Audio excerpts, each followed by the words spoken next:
Hey everybody, it's Master Gallengeist here, bringing you my review for the latest episode of Rick and Morty, The Ricklantis Mixup, and Tales from the Citadel. So, I overall really liked this episode a lot because at first you think it's going to go one way, and then it takes you into a different direction, and really kind of fleshes out what we kind of know about the Citadel overall. So this episode starts off, and we see Rick and Morty getting ready for their adventure to go to Atlantis, pretty much spelling out that, oh yeah, it's just going to be this one-off adventure and all that, when another pair of Rick and Mortys pops up asking for donations on the Citadel, and they're like, why the hell would we do that? I'm the one that assassinated the whole council of Ricks. And like, yeah, this isn't a good idea. Okay, stop, Morty. So, of course, they go off, and of course, our pair, Rick and Morty, go off to their adventures in Atlantis. And then we focus on the Citadel. And this was interesting because we still have Ricks and Mortys working around the Citadel, and it's still in disarray, but they're still trying to build it back up. We kind of get more information on what's going on. And we see that even though we've got the smartest man, Rick, with other smart men, Ricks, they have turned it into a stratified society of the Ricks pretty much above the Mortys. And all the kind of chaos and everything that ensues with that, with even other Ricks putting themselves above other Ricks, and what that kind of chaos ensues. So, we kind of get little vignettes. We get the first election for a president, a Democratic one, instead of like the Council of Ricks and everything, which has pretty much been made up only of Ricks and one Morty. And, of course, I had a strange feeling about that Morty, and I'll get into that as that's where the episode ends. We also see a pair of Mortys at a Morty school, which is like 4 of them. This is for like Rickless Mortys, kind of like training them to be better sidekicks for their Ricks. And we also get a buddy cop pairing of a Morty that is the kind of experienced one with a rookie Rick, which is a kind of interesting scenario going on with that. So the last one that we also get to see is this Rick working in essentially a cookie making factory where they have a simple Rick hooked up where he's experiencing his best memories and making that into a juice thing that is put into the cookies for consumption by everybody at the Citadel.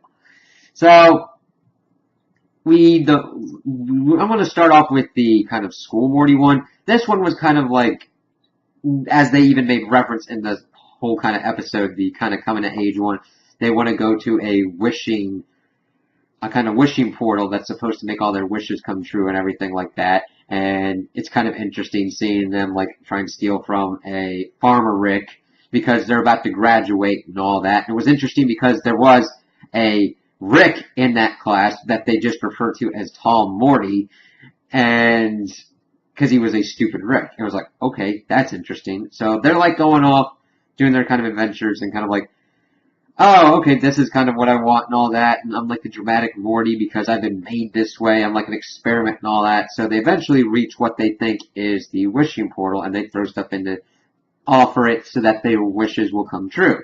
And the dramatic Morty throws himself in, and we find out it's just a garbage chute, that it doesn't do anything. Well, he wished for a better world, and that kind of seems to come true as the episode goes on, especially in regards to, like, the President Morty thing.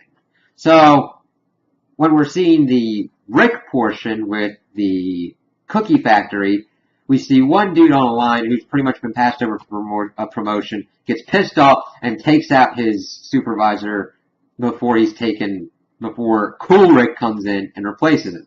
And essentially goes in and kind of barricades himself in with the simple Rick. And he's just like, I just want portal gun and all that stuff to get out of here. I'm a Rick. I shouldn't be living like this because he's been like talked down doing everything, and pretty much he's one of the smartest men in the galaxy. But even with all the rest of the smartest men, they force him to do menial stuff, and we see this over and over, which is an interesting thing, kind of like commenting on kind of what's been going on in a smart way, in a Rick and Morty way.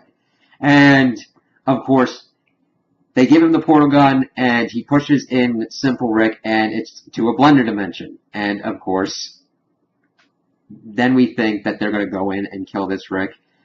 But actually, the kind of Willy Wonka Rick, which was kind of fucked up, but also makes complete sense, pretty much comes in, and we think that He's being let out, but he, of course, has now taken the place of Simple Rick for, like, Freedom Rick bars, which we see as actual advertisements in the episode, which is actually pretty well done. So, that's kind of where that's ended, and kind of leads us to seeing, like, this kind of conglomerate of businessmen, Rick, who are actually supposed to be the ones controlling what's going on in the Citadel. The last portion that we get before we get to the whole presidential thing is the buddy cop one, where we see this rookie Rick going on with the seasoned Morty, and they're just trying to bust up some stuff. We see that since they're like separated by themselves without any Ricks, the Mortys kind of do their own kind of thing. Now, granted, they still are Morty to a degree, but certain aspects of themselves are amplified, like the creepy Morty at the like club, or like the assholishness, but still deep down it's a Morty, and we see that kind of more and more with the kind of seasoned Morty. But how the Rickification, if you will, of like turning a Morty into kind of more of a Rick, kind of can go haywire, because he's like corrupt, he's killing Mortys, he's destroying buildings, he is actually corrupted by this one dude taking bribe money and everything, which leads to a standoff where his Rick partner kills him because he killed this one dude who could have potentially ratted him out. And it was just like, holy shit. And of course that Rick goes out, presents himself to the authorities, but like, oh, there's a new authority in town, new rules and all that, so we'll see what happens. So of course, that leads to the biggest part of this episode that has the most ramifications, in that the whole kind of election, and you get your kind of Ricks and everything, but you get this Morty who's making sense. He's like, I see problems and issues, and I see the like divide and everything, but we're all in this together. We can really make things work and all that. Kind of being positive and everything. And he'd like fired his campaign manager as well, who was another Morty. And he's like, oh, I'm so sorry, I doubted you and all that kind of stuff. He's like, you're fired, screw you, pretty much. Is like, whoa, okay. Now granted, he didn't go screw you, because he's still got this nice guy persona going on, and we see the campaign Morty that was fired get slipped some information by this Rick in a kind of like secretive get up, and he even just represents, dude, look, this is what I'm supposed to be, like making no qualms about like, yeah, I'm trying to be furtive, I've got like secrets and stuff, here you go. And he's horrified by what he sees, and he tries to assassinate this Morty who has pretty much got the election locked down. And he's thrown into an airlock, and he finds out that that Morty did win, and that he's the one that confronts the business council. And we see as he's flying out that this is the evil Morty that we've encountered before. And it's like, shit, we've been waiting for this shoe to drop and what this is going to do. And he pretty much starts making his moves and pretty much taking out other Ricks on the business board, pretty much. And he's even talking about how this would be like me making a campaign speech and everything, but that time's over. That's for campaigns. Now it's time for action. It's like, what the hell is this Morty's endgame? What is he going to do? Because if he's got the power of the Citadel at his disposal and all the technology that an infinite number of Ricks can come up with, he's a pretty dangerous Morty.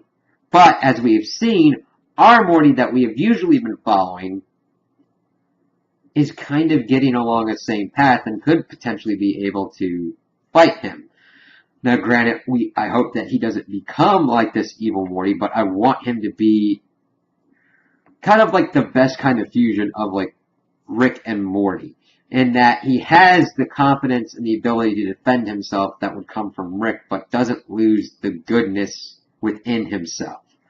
And we've kind of seen that transformation going on these past 3 seasons, and it's kind of cool to see, and that this could be his biggest kind of like challenge, his and Rick's, because this presents kind of like the worst possible scenario of what a Morty could become, depending upon what he does. And it's like, ooh, that's cool. And we even get a reference to it at the end of the episode. Rick and Morty come back from their Atlantis trip, and they're like, oh, that was cool. We probably have nothing to worry about whatsoever. Talking about how Morty got it on with a mermaid and all that. And they're like, yeah, we're going to do that again, man. And it's like, oh, yeah, you've got problems, man. I mean, the Council of Ricks was a problem, but this Morty, We saw what he did outside of the Council of Ricks, just what he could do. Now we're gonna get into some real kind of... We're gonna have to see what he does. I can't wait to see what happens with this and what other crazy adventures are gonna come from it. So those are my opinions on the episode. Tell me what you guys think in the comments below.